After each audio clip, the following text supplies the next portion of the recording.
Tum, tum, tum. Ok.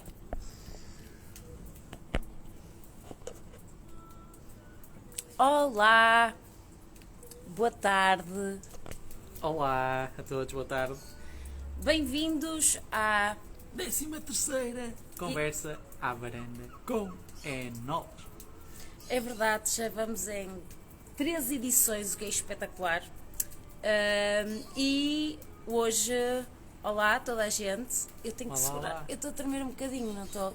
É, Mas isto é. é difícil, eu não me habituo aos selfie sticks. Ok. Cá estamos nós, na bela cidade de Porto. Aqui. Hã? We built this city on rock and roll. Está a chover, por Está a isso chover. vamos fazer este direito e esta conversa com o Paulo no Wine Bar.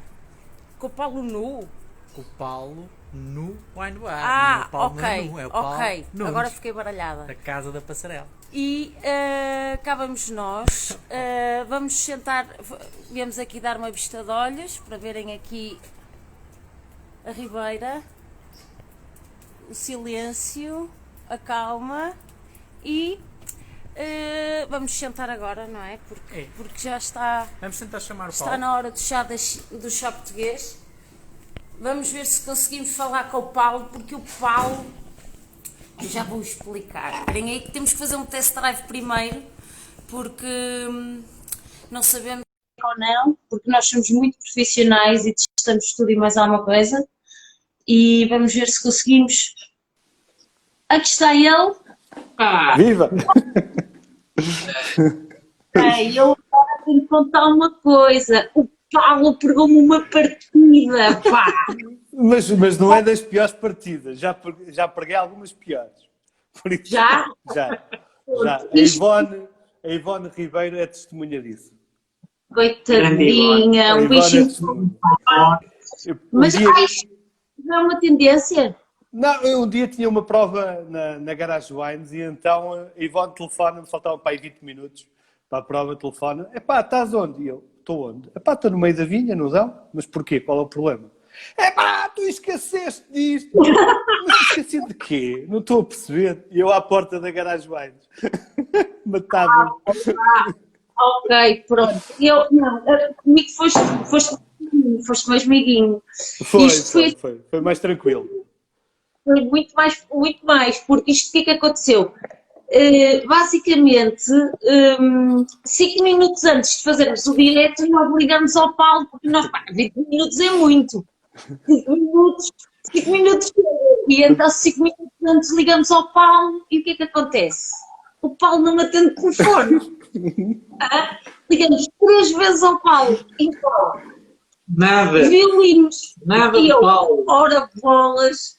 Já estás no teu chazinho. Tu já. Já estás a beber o teu chazinho. Já, claro. Então, esta hora, estou à espera de quê? Pois, tens razão. Olha, vamos provar. Olha, nós estamos a ver isto. Olha, é curioso, estamos em sintonia. É curioso. Pá, impressionante. Incrível. Como é que é possível? Como é que nós conseguimos ter esta linha? É a telepatia, ela dizia a Lara ali, não é? Telepatia. Olha, Confiança antes demais. de mais, Saúde. eu gosto que nos pregaste. Eu... Bem, nós os três estamos. Tu onde estás já agora? Sim, Eu estou em casa, Estás em casa. Ok. Que é que é em Viseu. em Viseu.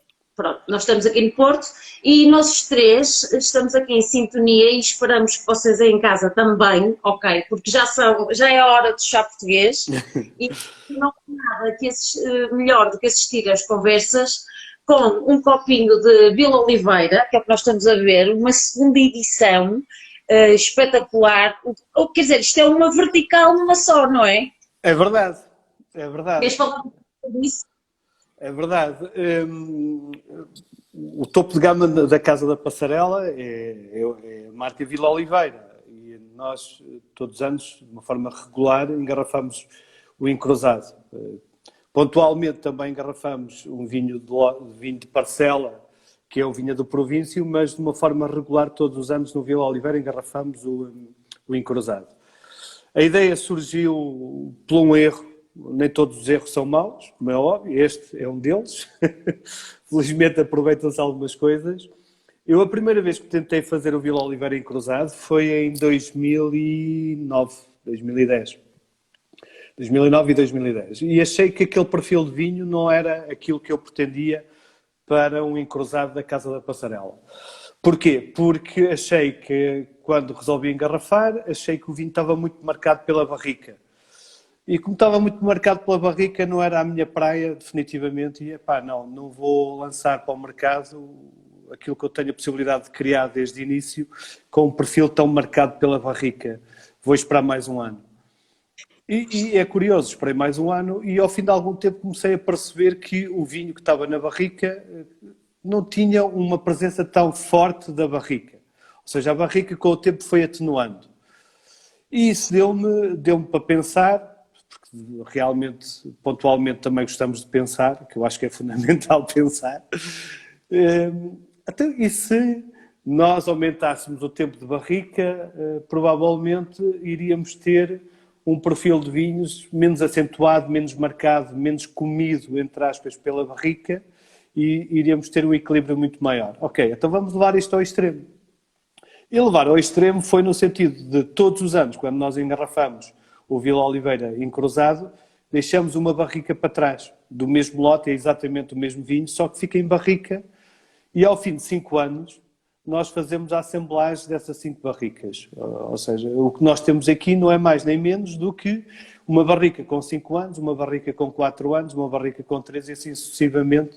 E lançamos 2 vinhos por década, no fundo, que é este. Este é o segundo vinho que nós lançamos. O primeiro foi a primeira edição, que reportava desde 2010 até 2015 e este de 2015 a 2019. Olha, fantástico. Eu acho que aqui também esta descrição que eu fizeste demonstra bem a identidade de um encruzado.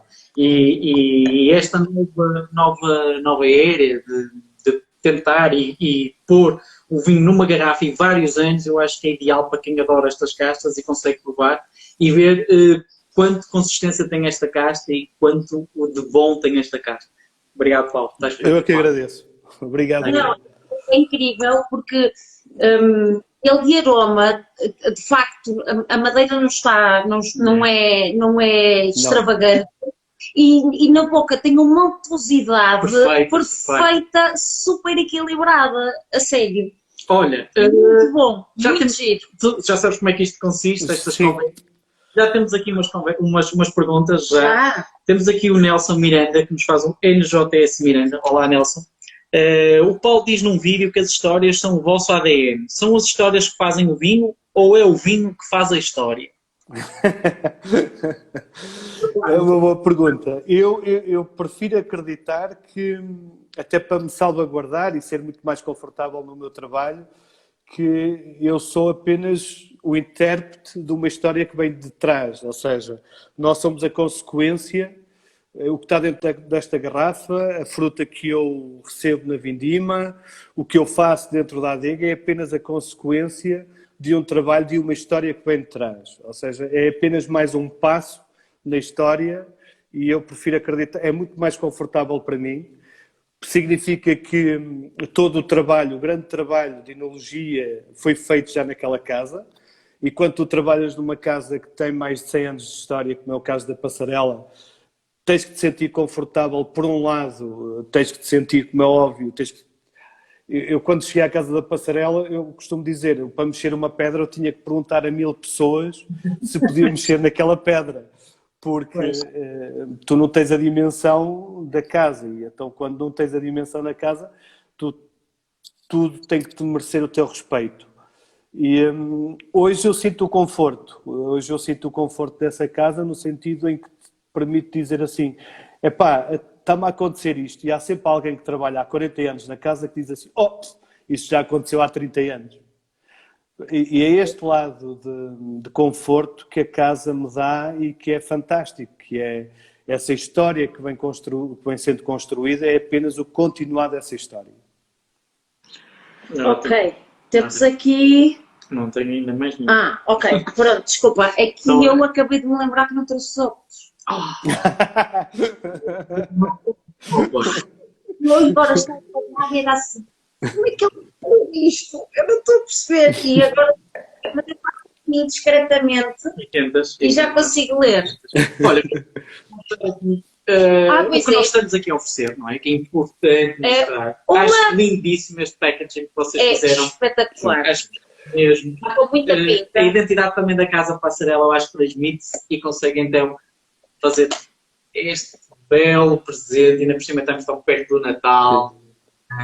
Eu acho que Temos aqui, É apenas mais um capítulo e um livro da nossa história.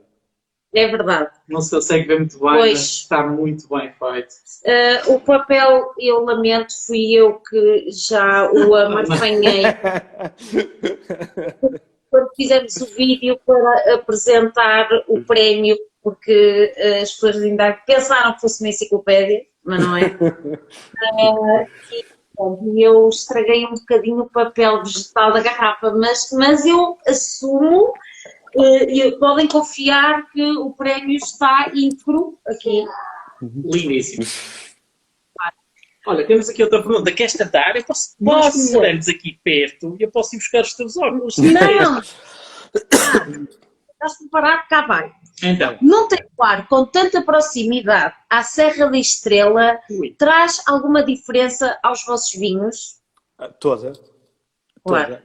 Apenas é possível fazer estes vinhos na Serra da Estrela. Ainda vou muito mais longe, ou seja, não interfere. É apenas possível fazer estes vinhos lá. Porquê? Eu trabalho, como é público, eu trabalho noutros projetos e tento sempre explorar ao limite todo o terroir, porque eu acho que o divertimento do enólogo é esse. Era muito chato se eu trabalhasse em vários projetos e se de alguma forma copiasse modelos. Então, para que fazer quilómetros? Para que gastar tempo? Não. A minha ideia de enologia é sempre, e é um lado egoísta que eu tenho, provavelmente, que é o lado da diversão. Eu gosto de me divertir imenso. E é explorar ao limite todo o terroir que eu tenho.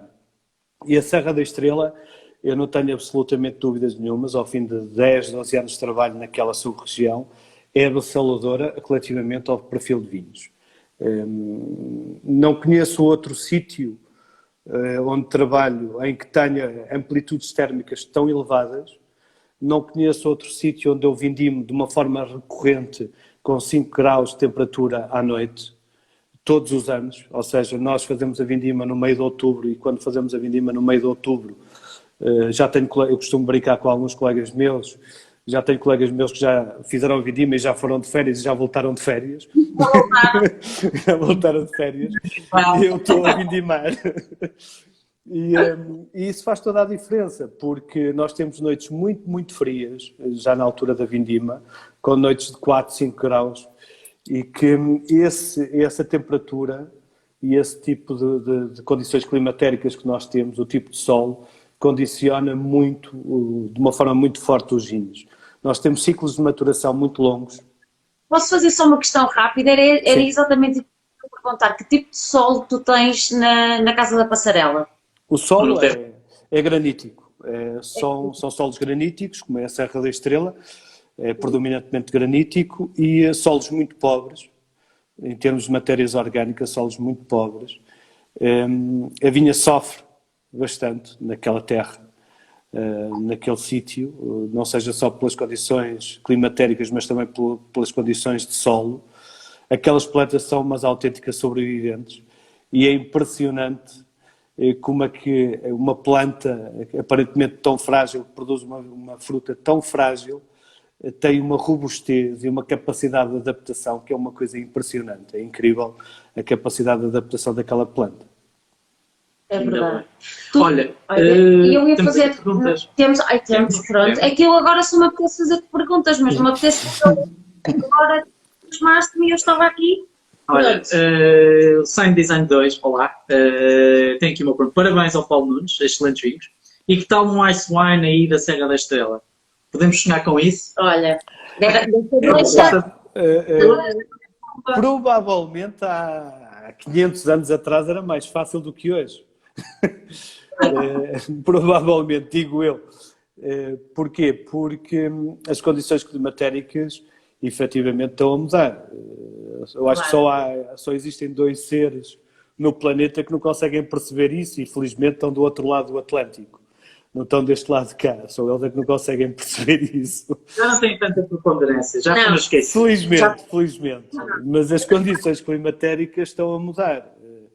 Nós já não temos os invernos tão rigorosos como tínhamos, já temos temos ondas de calor muito mais fortes no verão, coisas que muitas vezes aconteciam durante 1 ou 2 dias, agora as ondas de calor, temos ondas de calor de 8 dias com temperaturas muito elevadas. Costumo dizer que felizmente a Serra da Estrela me dá ferramentas para contrariar essas alterações climatéricas, e isto porquê? Nós, quando olhamos para a Serra da Estrela, as grandes vinhas da sub-região da Serra da Estrela eram plantadas, para quem conhece a região, num planalto que era o Planalto de Tazen.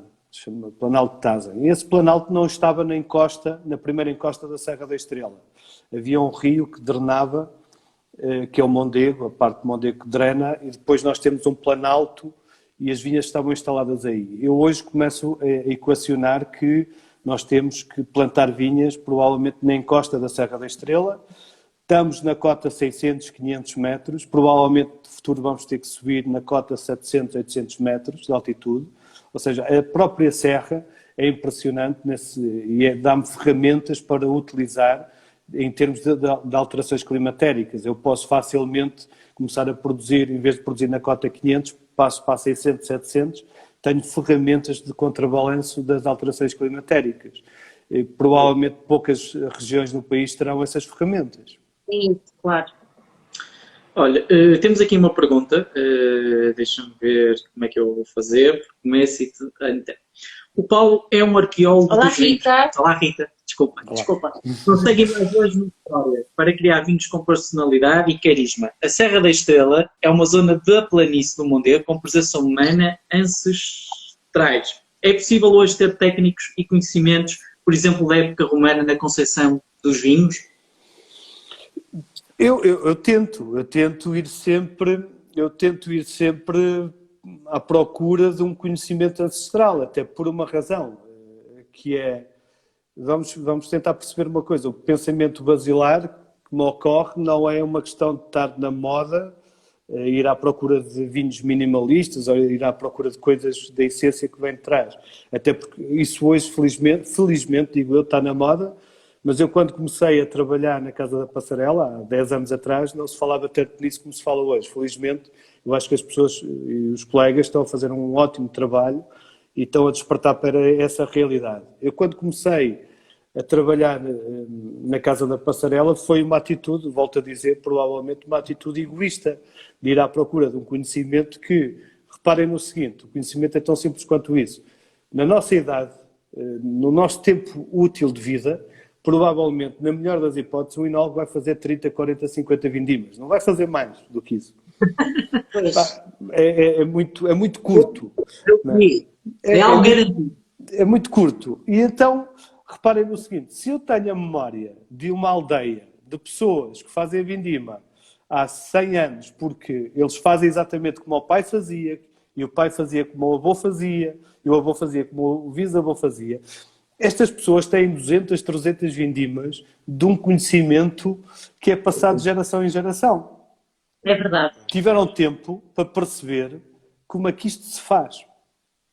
E tiveram anos de aprendizagem para perceber como é que isto se faz. Então faz sentido, de alguma forma, tentar perceber como é que aquelas pessoas trabalhavam. E adaptar, provavelmente, a maior parte deles, e aquilo que eu sinto é que a maior parte deles sabem que é assim, que funciona, porque o pai disse, ou porque o avô disse, mas não percebem o porquê. Felizmente, nós hoje temos um conhecimento científico que essas pessoas não o tiveram fruto do isolamento daquelas terras e daquela serra, que não perceberam, que eu consigo, de alguma forma, e o meu trabalho é esse, é tentar, de alguma forma, tentar explicar toda a razão que essas pessoas têm num conhecimento que felizmente eu consegui ter, e que é dos livros e hoje é aberto, no fundo. Eu acho que a palavra que se mais adapta é o conhecimento. E de facto, tudo sempre mesmo. As pessoas dizem, meu pai fazia assim, é assim. Mas agora, com os tempos e com a forma como nós agimos, temos mais conhecimento e isso de facto faz uma adaptação e um perceber do terroir e o relacionamento do passado com o presente e evoluímos ainda mais e chegamos a um bom futuro. Sim, verdade. Sem dúvida. Olha, temos aqui mais perguntas. Prepara-te. Né? Força, bora. Olá Sílvia, tudo bem? Beijinhos. Boa tarde. Foi o que a Silvia escreveu. Paulo Nunes, qual a casta que gostava de experimentar na Serra da Estrela? Isso é uma boa pergunta, mas é uma ótima pergunta. Mas Sabes que isto só vem com perguntas assim, percebes? Não, é uma ótima pergunta, mas a resposta pode não ser conclusiva, mas a pergunta é ótima. Eu trabalho com vinhas que temos identificado a cerca de 30 e qualquer coisa castas. Ou seja, dessas 30 e qualquer coisa castas que nós temos nas vinhas velhas, da Casa da Passarela,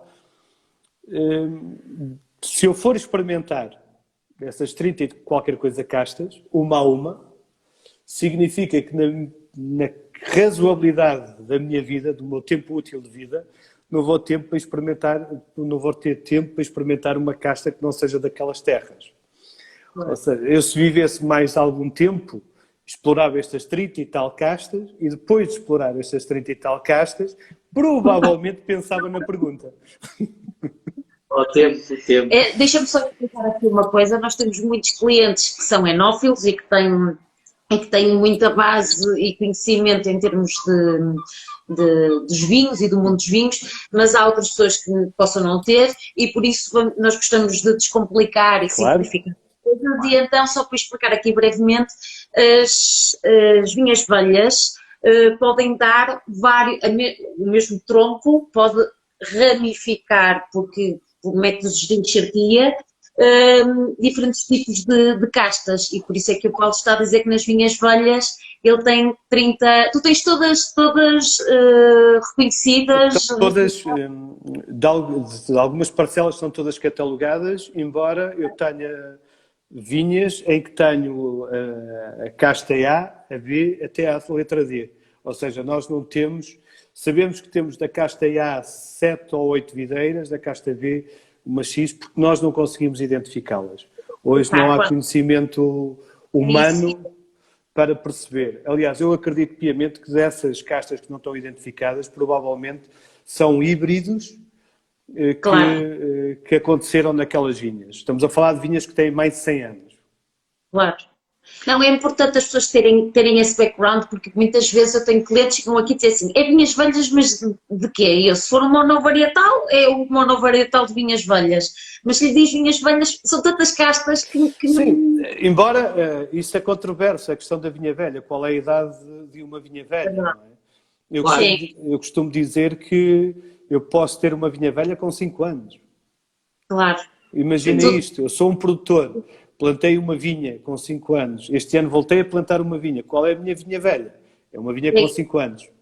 Claro. Certo? Embora eu, na minha opinião, uma vinha velha em Portugal, no mínimo, terá que ter mais de 50 anos. Mais de 50, claro, obviamente. Olha, temos aqui uma pergunta um bocado pessoal, mas também é bom saber. Sim. Eduarda PD, qual é o vinho que produz que lhe dá mais prazer beber? Tens conseguido ver?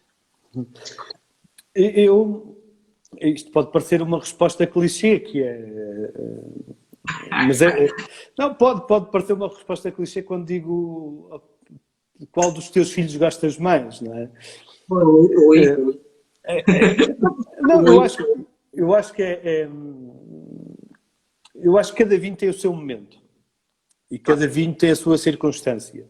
E provavelmente, eu tenho um amigo meu, norte-americano, que diz uma coisa que eu acho que é fabulosa e que pode refletir muito o que é isto, que é: Paulo, tu vais-te lembrar dos melhores vinhos da tua vida em momentos, pá, de felicidade.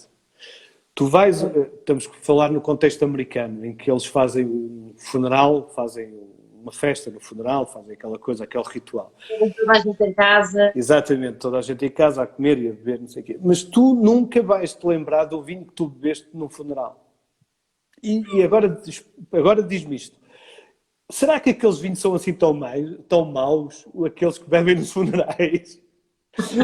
Não, isto faz todo sentido. Faz todo sentido. Acho que este é o exemplo mais prático. Eu acho que vou usar esse exemplo aqui no mais macro. Mas o momento é o mais importante para uma degustação de vinho. É com quem estás e o ambiente que te rodeia. É o teu estado de espírito, as pessoas. Ele era bom, mas já não. Não tem muito a ver com o teu estado de espírito, como é óbvio. Sem dúvida, sem dúvida. É verdade. Pronto, estás preparado para mais uma pergunta? Bora lá, vamos embora. Olá, Beatriz. Olá, Beatriz. O início da fermentação do encruzado da Casa da Passarela é feita com as leveduras indígenas, o que proporciona ao vinho uma grande nota de terroir. Qual a opinião do Paulo em relação às fermentações espontâneas? Esta é uma técnica que a casa sempre usou, desde que eu cheguei à casa. É uma casa que houve um senhor francês que trabalhou na Casa da Passarela, o Elis, na década de 40, fim dos anos 30, ou seja, foi durante a Segunda Guerra Mundial. Ele era judeu da Borgonha e esteve na Casa da Passarela refugiado. E ele trouxe uma técnica para a casa que ainda hoje nós utilizamos, que é fazer pé de cubas. E o que é isso de pé de cubas? É nós, 8, 15 dias antes de iniciarmos a nossa vindima, vamos escolher de uma forma muito seletiva uvas extremamente irrepreensíveis, que vamos colocar em fermentação espontânea, e é a partir dessas uvas que são colhidas na casa que nós vamos inocular todas as outras cubas. Ou seja, essa levedura é no fundo nossa, exprime a nossa parcela e exprime o nosso ano. Eu prefiro, muito honestamente, trabalhar desta forma neste projeto da Casa da Passarela. Prefiro porque não tenho nada contra as leveduras selecionadas, absolutamente nada. Admito fazê-lo em anos extremamente difíceis. Acho que é uma ferramenta útil, mas eu prefiro utilizar as leveduras que são selecionadas por nós e que são feitas a partir desse pé de cuba 8, 15 dias antes de iniciar as fermentações, de iniciar as vindimas. Não só pelas características da terroir que me transmite, mas tem uma coisa que muitas pessoas provavelmente não saberão. A levedura que é indígena tem uma velocidade fermentativa, uma robustez muito mais baixa do que uma levedura selecionada. Ou seja, a levedura selecionada industrial vai provocar fermentações muito mais rápidas, porque ela é uma levedura robusta, foi produzida em função dessa robustez também. E eu prefiro fermentações muito mais lentas, muito mais suaves, muito mais lentas, com mais dias de fermentação. E a levedura, normalmente a levedura que nós selecionamos, a nossa levedura indígena, provoca-me esse tipo de cinética fermentativa. Boa. Isto é interessante, mas o paralelismo que existe na enologia como na culinária é impressionante, não é? A matriz é a mesma. A matriz é exatamente, é isso. Tu ter exatamente os mesmos ingredientes. Obviamente que tu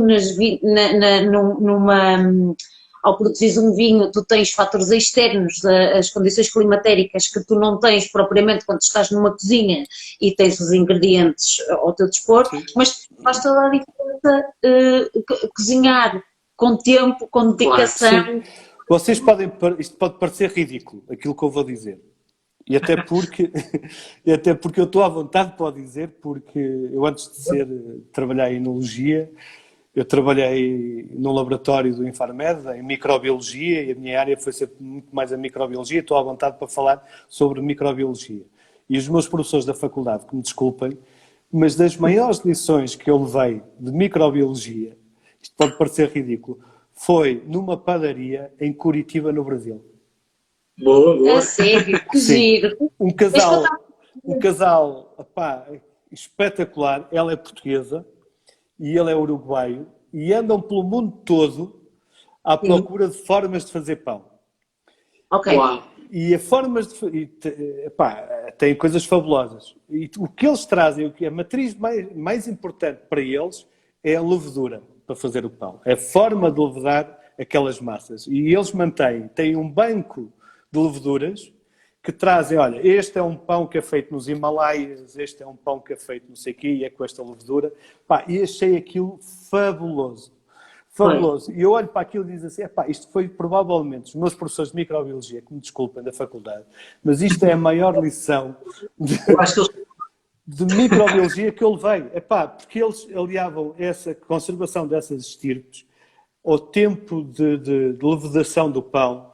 Tudo isso para eles era estudado num rigor absoluto. E eu pensei assim, eu sou enólogo e sou muito amador, mas mesmo muito amador relativamente a este lado que estas pessoas incutem de tão importância que é a levedura e de tão importante que é o tempo de levedação de uma massa de pão. Impressionante. sem dúvida. É incrível, não é? Olha, Há quantos anos estás a trabalhar na Casa da Passarela? Desde 2008. 2008. Ok, 12 Olha, anos. temos aqui- Foi ontem. Obrigada. olha, olá Carlos, o Carlos Fonseca 775 tem aqui uma pergunta que é: Paulo, gostavas de fazer um vinho em Armamar, sendo a tua terra natal? Grande abraço. Um abraço para o Carlos. É o meu conterrâneo. Não, eu curiosamente acho que é o primeiro sítio onde eu faço vinho e todos os anos eu faço. Os meus pais têm pequenas vinhas em Armamar e todos os anos fazemos de uma forma tradicional e continuamos. E sempre, aliás, eu acho que a minha escola de enologia vem daí, do tempo do meu avô e do meu pai, em que fazíamos um pequeno lagar, mais propriamente numa aldeia chamada Trabanca, em Armamar, em que nós fazíamos aquilo. Todos os anos o ritual da família se mantém. É um vinho que nós fazemos para consumo interno, da família, dos tios, dos primos, dos avós, por aí fora, e que de facto... Mas é importante fazê-lo, porque quando tu sais de uma vindima, curiosamente é das últimas vindimas a serem feitas, e ali tu sentes a matriz vindima, ali tu sentes a festa, o que é o ritual da festa. Enquanto tu, na maior parte dos produtores, andas há 2 meses em vindima, um trabalho muito duro, e quando chegas àquela vindima dos teus pais e dos teus tios e não sei o quê, dizes assim, hoje é o dia da festa, não é? Não tens que pensar no pH, não tens que pensar na acidez total, não, hoje é o dia da festa. E é importante também termos esse lado cultural, que muitas vezes tecnicamente esquecemos, e acho que esquecemos demasiadas vezes, é importante o lado cultural. Sabes que eu descobri, o Wine Kibar vai fazer 9 anos em junho. 9 anos. Nem eu nem o Moisés temos formação na formação, nós não estudamos enologia, o Moisés estuda marketing, eu estudei design. E quando decidimos partir para esta aventura do wine bar, que sempre foi uma paixão que sempre tivemos, que eram os vinhos, Star Wars e vinhos.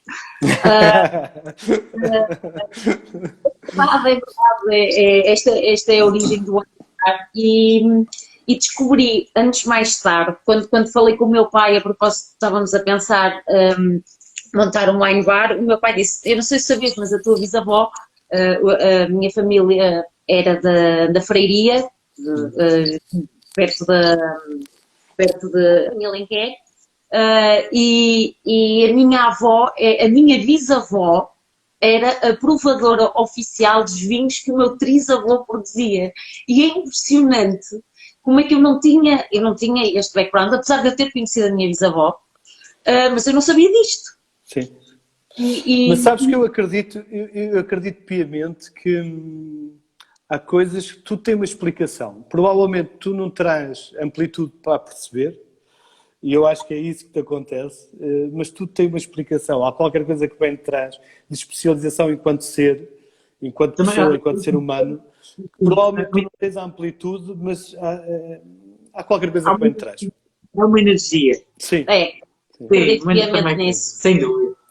Olha, Qual é? temos aqui este, queres Aqui, tentar? olha, quero. Não, este. Não é aquela? Dá-nos os parabéns. Quero dar-nos os parabéns. Não, eu não leio a pergunta. Espera aí. Os óculos. Ok. As letras estão assim, pequeninas. O bacão que usam tem alguma particularidade especial para a criação de vinho? Não percebi. A uva cão. Sim. A uva cão, lá está, provavelmente a uva cão era uma uva que era utilizada no Dão Antigo, em que estava completamente fora de contexto, ou seja, era uma uva menor de há 50 anos e passou a ser uma uva maior nos dias de hoje. Porquê? A uva cão é, de todas as uvas que nós conhecemos, a uva com maior acidez. É impressionante a acidez total dessa uva, é muito, muito, muito ácida. Aliás, a uva cão era plantada muito ao pé dos caminhos, não sei se sabem dessa história. Não? Porque, reparem no seguinte, vocês, na Vinha Velha do Dão e na Vinha Velha do país, ao pé dos caminhos havia muita uva cão, muita baga, muito tinto cão. São uvas que têm um denominador. Qual é o denominador? É a acidez marcante. Ou seja, são uvas muito ácidas que para comer aquilo não é grande espingarda, desculpem o termo. Ou seja, ninguém roubava uma uva ao pé do caminho porque aquilo para comer não é grande espingarda. Era para assustar. Era para assustar. E essa uva, que estava de alguma forma desarticulada com a realidade da terroir, com a realidade climatérica à época, hoje provavelmente tem um lugar no palco como nunca teve. Havia um senhor, um dos grandes senhores do Dão, que me serve de referência obrigatoriamente, e que é o engenheiro Vilhena, já falecido. Foi diretor do Centro de Estudos Vitivinícolas Nel durante muitos anos. Ele preconizava, só para termos uma ideia, que se nós colocássemos 5% do vacão num lote de vinho branco, iríamos aumentar a longevidade daquele lote 3 ou 4 anos. Há uma tabela de correlação. Se aumentássemos para 10, iríamos aumentar a longevidade mais 5 ou 6 anos. E essa tabela de correlação parava nos 20%. Ou seja, mais de 20% do vacão num lote era uma coisa intragável e impensável. Hoje chegamos ao extremo em que a Casa da Passarela lançou há 2 anos atrás um vacão 100% e não é assim tão desagradável quanto isso, na minha opinião, na minha modesta opinião. É uma ferramenta extremamente interessante, ou seja, eu olho muito para o vacão. A Casa da Passarela tem cerca de 60 hectares de vinha e eu costumo dizer, eu só vou descansar quando estiver na Casa da Passarela cerca de 10, 15 hectares do vacão. Porquê? Porque vejo muito a questão da cofermentação. Assim como em Côte-d'Or nós vemos o Syrah ou o Viognier, por exemplo, eu vejo muito no Dão essa possibilidade de utilizar a uva cão na cofermentação, até porque as vinhas velhas do Dão e do país todo têm sempre uma pequena percentagem de uva branca. E essa uva branca basicamente era sempre para acidificar, era o ácido tartárico, era a correção no fundo daqueles mostos. Verdade. Escura, não é? Sim. Olha, nós temos aqui outro vinho para provar. Pois temos. O que é que achas? Provamos já o Vamos, vinho? vamos ao outro. Vamos, pronto. Para vos mostrar. Também é uma coisa que Não não se deve consegue ser ver. nada boa. Dá, chega assim. Aqui. O Fugitivo 2016. 16. Temos aqui prova disso. Espera aí, que nós temos que fazer aqui uma montagem. O copinho já está alinhado, por isso super. Que giro! Olha para A esta cor, não é? É fantástica a cor, não é? Olha, eu acho que estamos mesmo bem aqui com esta chuva. Olha, nós estamos a ver a chuvinha a cair lá fora. Aqui, olha. Não é que o branco não fique bem com chuva, mas Olha. é um clássico. Vês? Pá, uma vista fabulosa. Vocês têm. É horrível. Isto aqui é muito feio. Mas pronto, olha o que se arranja, não é? Olha, se tu... Ai, peraí que eu tenho aqui outra... outra pergunta. Tenho aqui outra pergunta. Espera aí, posso? Bora lá. Espera aí, eu já provo vinho. As viagens que fez pelo mundo influenciaram a forma como faz vinho? Um grande abraço, Engenheiro Paulo. Foi o Alex Rezende. Alô? Não, e claro que influenciam. Influenciam não no sentido de fazeres cópias, não é isso, atenção.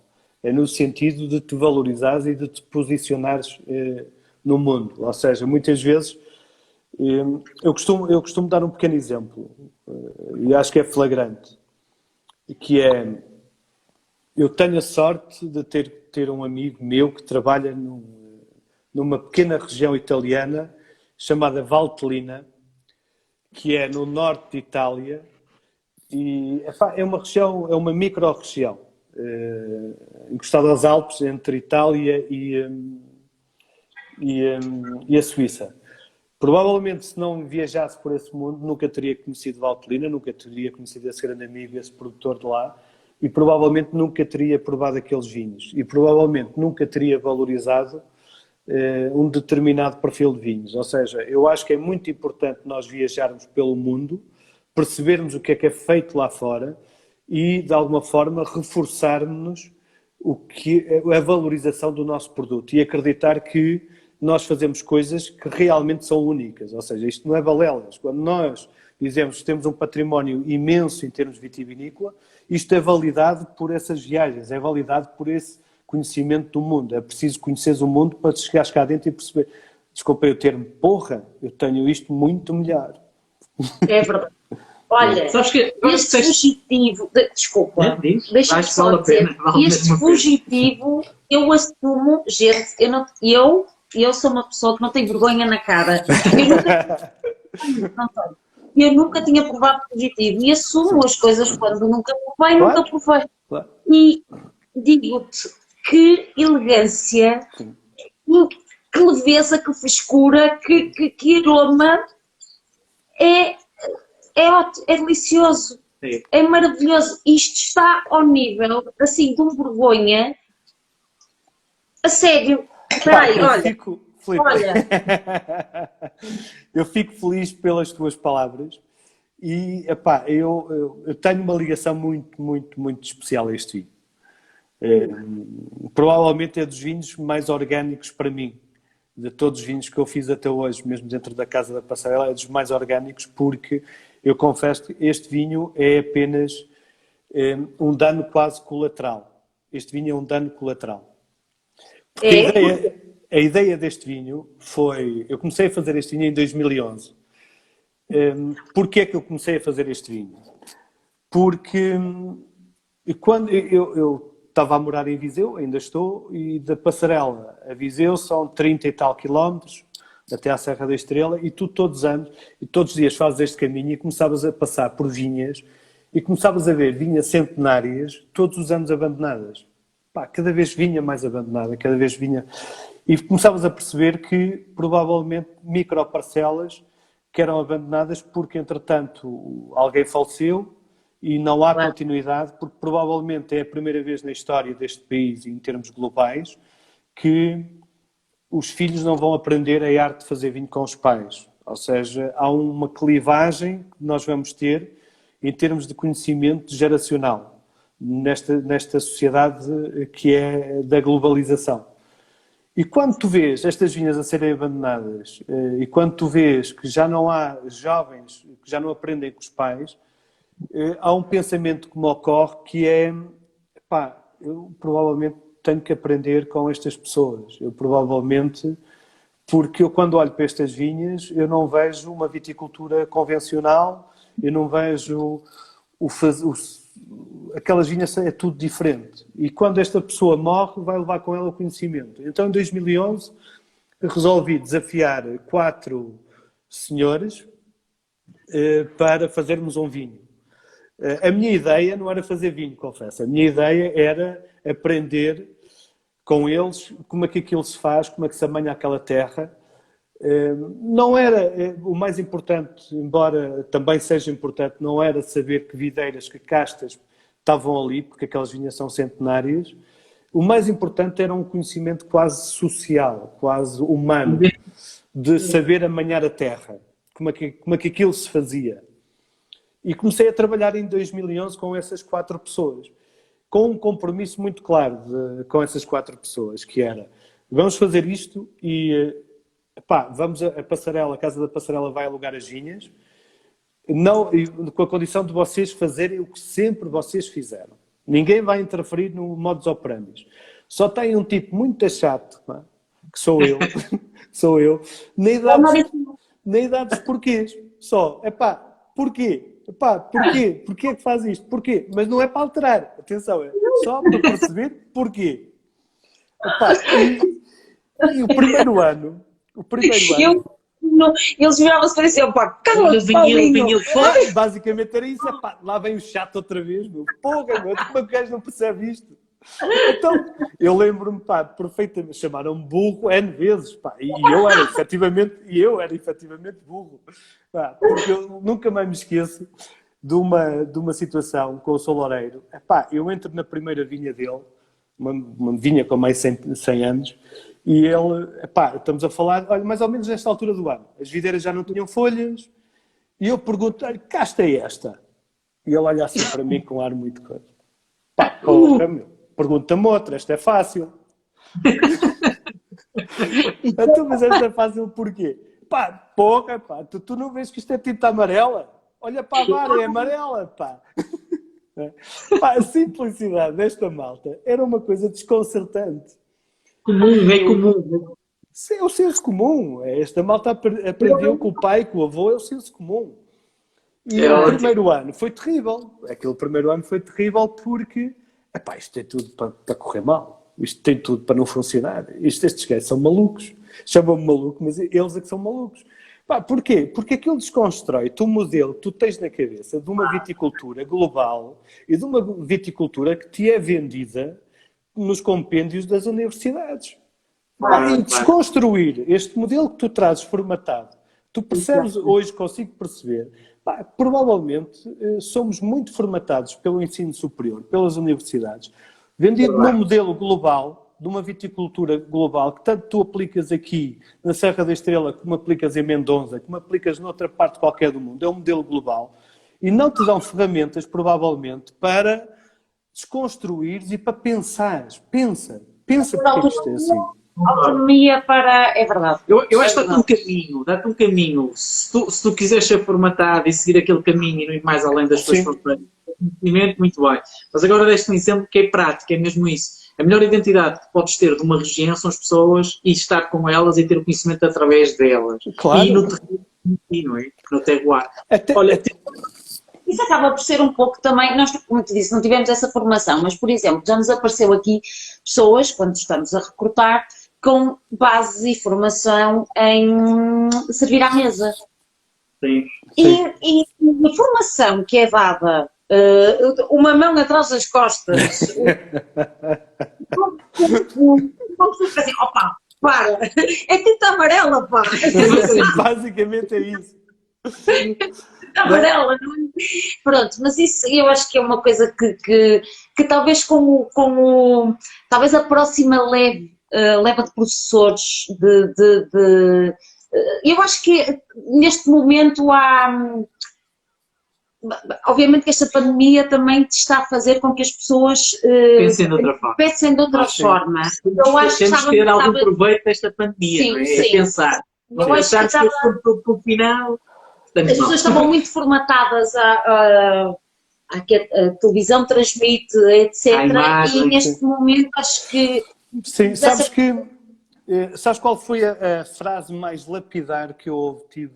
Tenho frases e tenho aprendizagens enormes destas pessoas. Mas a frase mais lapidar, que baseia o pensamento puro e duro da forma de fazer este vinho, da forma destas pessoas abordarem o assunto, foi um dia qualquer em que este vinho, curiosamente, teve 95 pontos no Parker. Este vinho. Curiosamente, porque isto é um vinho de elegância, um vinho... Não é? Aquela coisa que nós formatávamos do Parker de concentração, também já não é tanto assim. É um vinho extremamente elegante. E um dia qualquer o vinho teve 95 pontos e eu chego, venho todo contente, chego lá e tal, vou falar com os meus comparsas e viro-me para o Sr. Loureiro e digo-lhe assim, ó Sr. Loureiro, parabéns, o nosso vinho teve 95 pontos Parker. E sabem qual foi a resposta desse homem? Não. Quem é esse gajo, pá? Isto, eu acho que é uma frase que é lapidar muitas vezes nos processos que nós fazemos, que é vinho, ponto. E ele até é vinho. foi assim, ele foi assim, foi ele que fez o vinho. Claro, é vinho, ponto. É verdade. E acho que muitas vezes construímos em demasia, fazemos castelos, fazemos não sei o quê. Não, é vinho, ponto, acabou. Foi feito para beber, acabou. É isso e o social do vinho. Acho que é importante também a relação do vinho e o que nos traz. Quer de todas as formas. Temos aqui uma pergunta da Inês. Olá, Inês. Hey! Dentro das diferentes cartas produzidas pela Casa da Passarela, qual delas é que foi a mais interessante e desafiante desenvolver face ao terroir característico da região do Dão? Eu acredito piamente que é aquela que ainda não fiz. Sim. Olha, espera aí. Ai, está aqui. Espera aí, desculpa. Filipe, oi. Aqui vai. Como o lançamento dos novos tupíssimos de gama da Passarela, o enólogo Paulo, não é engenheiro, é enólogo, sente-se ainda mais realizado na sua profissão? Eu nunca me sinto realizado. Sou o eterno descontente. És? Sou porque eu acho que dão-te uma missão que tu nunca vais cumprir. Em termos de enologia, quando tu trabalhas numa casa da Passarela e percebes que para trás tiveste enólogos avassaladores, no bom sentido, que escreveram livros, que deixaram que tu hoje segues regras a partir daqueles livros, que marcaram a enologia, eu tenho que me reduzir, e tenho que ir à procura sempre de fazer mais e melhor e nunca vou estar descontente. No dia que eu tenho produtores que me dizem, tu nunca estás contente. Não, eu nunca estou contente, porque no dia que eu estiver contente eu vou-me reformar no dia a seguir. Eu não pretendo reformar no dia a seguir, por isso é a eterna procura, há de ser sempre. Mas não houve uma vindima que te marcou, pronto, que te deu assim mais, eu não quero dizer prazer, mas é que assim, esta... Essa é uma pergunta curiosa. Sabes quando é que eu acho que a Vindima vai ser? Provavelmente, isto pode parecer estúpido. Eu gosto de ir, eu passo muito tempo na vinha. Aliás, passo muito mais tempo na vinha, porque eu acho que aí é que está a essência da coisa do que na adega. Na adega, os processos são simples. São coisas básicas. Agora, a vinha é tudo. Eu passo muito mais tempo na vinha. E quando nós estamos nesta altura do ano, e quando tu estás a podar uma videira, quando tu vais para a vinha, eu gosto de ir para a vinha e estar com aquelas pessoas e gosto de podar, adoro podar, porque acho que é um exercício. A poda de uma vinha, a poda de uma planta é um exercício mentalmente espetacular, porque te obriga a pensar o que é que aquela planta vai produzir no próximo ano, o que é que aquela planta vai produzir daqui a 2 anos. Não sei se é por o meu passatempo, o meu maior passatempo são os bonsais. Não sei se deriva daí, mas eu gosto de estar à frente de uma vinha e nesta fase de podar. E penso sempre desta forma, quando estou a podar a videira. Tu este ano é que vai ser. Aquela conversa. Sim. Tu este ano é que vai ser. E é esta fase do ano que eu digo, este ano é que vai ser. Mas estamos a falar na vindima do próximo ano. Sempre. Olha, tu tens alguma alcunha? Muitas. Tens? Muitas. É? Muitas, Há sim. alguma favorita? Não, tenho muitas. Olha, dos meus tempos de infância, de lá de Armamar, era o Lanza. Chamavam Lanza. Okay. Depois, nos tempos de faculdade, era o surfista. Ok. Tive sempre vários. Ok. Eu vou-te arranjar uma... Tu podias ser o Paulo Mãos Tesoura. Também pode ser. Também pode ser. Olha, Queres tentar? já li a pergunta, não está. Ai não, já lemos. Ok. Tenta esta. Vou aqui pôr vai. aqui mais longe, assim, para tu tentares. Ele é muito engraçado, o Moisés, sabes? Vá. O Rodrigo Pinto Cabral pergunta: eu sou de Mangualde e os vinhos do Dão são os meus preferidos, claro. Sei que é responsável pela enologia noutras regiões para além do Dão.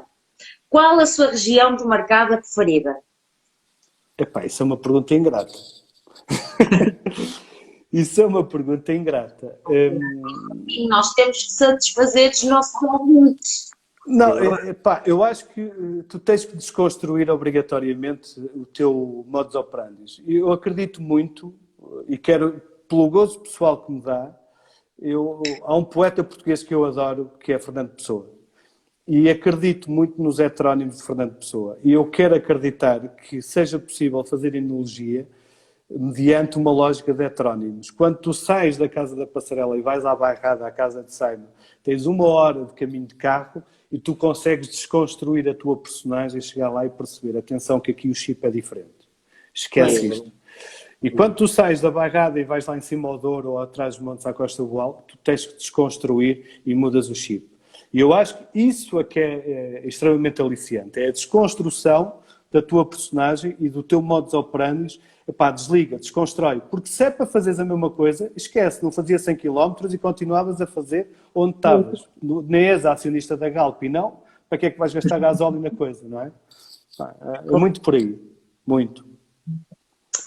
Ok. Olha, nós estamos assim, sabes que isto dura 1 hora. Pois, passa rápido. Isto é tipo uma contagem decrescente. e corta, por isso eu nem consigo dizer adeus, é só para te avisar, ok? Pronto, Ok. Peço desculpa a todos. é isso, mas já fica o aviso, ok? Não somos mal educados, mas isto cai. Sim. ok? Pronto. Temos aqui um senhor de cima pinga da boca que diz: este senhor faz vinhos do caraças, deve ser amigo de Saloureiro. Deve ser. E deve ser meu amigo, provavelmente. Foi pago. E qual era que eu tinha que ler? Podes ler esta, tens aqui 2, mas olha. Ai, espera. Aqui vai uma, da Sofia Pina. Olá, Sofia. Olá, Sofia. Oi. Se os Rockefeller os contactassem para escolher uma das muitas vinhas espalhadas pelo mundo, qual escolhia? E das que ainda não têm e poderiam adquirir com um orçamento ilimitado, qual escolhia? Colares. Okay. Direto. Tá. Colares, direto. Mas era preciso muito orçamento do Rockefeller.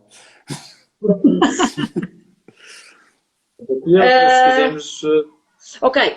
Um fugitivo é o vinho ideal para o acompanhar qual prato do nosso parco natal? Eu confesso uma coisa, este vinho eu abri-o à hora do almoço. Eu acho que este vinho é de uma polivalência tão grande, que eu cometi quase a heresia, e aqui quase que me matavam à hora do almoço, não me estão a ouvir, felizmente, de fazer acompanhar este vinho com um leitão. E que bem que me soube. Porque muitas vezes nós construímos em cima da construção, ou seja, isto para dizer o quê? Que é, pensamos que um prato com muita gordura, um prato com muita caloria, tem que ter aquele poder de um vinho, bota em cima. E é completamente errado. Nós temos que fazer o desequilíbrio, desconstruir, puxar para baixo no sentido positivo de limpar palato. E este vinho é perfeitamente um limpa-palatos. E não é só isso, eu não provei, eu não provei com, desculpa, eu não provei com leitão, eu não comi leitão, mas estou a ver o vinho agora, mas o perfil que estou a ver, o pesado do leitão e o do seu molho, não é? Que é pesado, e eu estou a ver isto a limpar e a fazer um comeback ligeiro do leitão. Exatamente, é mesmo isso. É mesmo isso. os taninos que te apresentam na boca de entrada, eu acho que vai ajudar muito aquilo que tu disseste, que é, ok, vou comer mais. É basicamente desgraçado de leitão. Quem está contigo, quem está contigo. Mas o importante no momento entre a bebida e a comida é que eu vou comer mais. Eu vou comer mais. Tem essa grande vantagem. Olha, também tens outra, está aqui a dizer que tens outro, este senhor também tem alcunha de Papa Medalhas. É mais um amigo meu, com toda a certeza, que mandou esse bitite e paguei. O António Boal. Não, o António é ao contrário. O António é dos produtores com quem eu trabalho, mais premiado. Por isso, o António é que provavelmente será o Papa Medalhas, não sou eu. Parabéns. Porque o mérito é do António, não é do Inaldo. Nós estamos a acabar. Ai, meu Deus, pois é. Olha, já pensaram em fortificar um dão? Eu me esqueci. Nem pensar. Pronto. É a antítese da região, na minha opinião. Olha, vamos fechar isto, Vamos. porque senão Vai terminar. pode ir Ao abaixo. capa. Pode ser. Soube-te bem. Muito, muito. Foi pouco e curto. É curto, não é? Passa Eu também rápido. acho. Passa muito rápido. Olha, desligamos, E continua. mandamos todos à fava e eu... Não, obrigado a todos por terem estarem assistido. Foi um prazer. Obrigado, Paulo. Sim. Adorei. Eu é que agradeço, como é óbvio. Adorei falar contigo. Adorei. Tenho pena não te receber aqui em casa, Sim. mas Em breve. em breve. Gosto-me na tua, e assim, não é? É.